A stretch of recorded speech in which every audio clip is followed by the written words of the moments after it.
A very short story, The Wolf and the Lamb.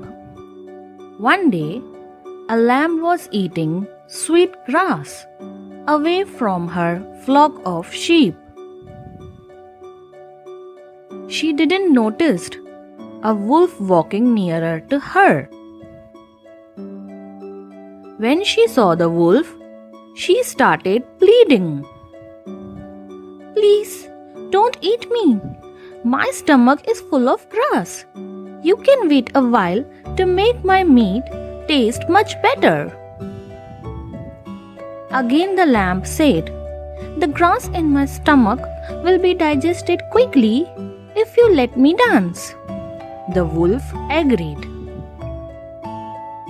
While the lamb was dancing, she had a new idea.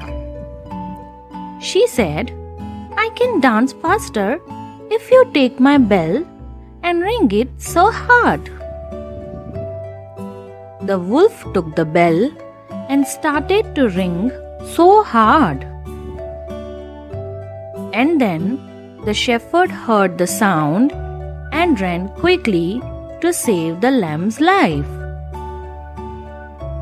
Moral of the story is, always act wisely in difficult times.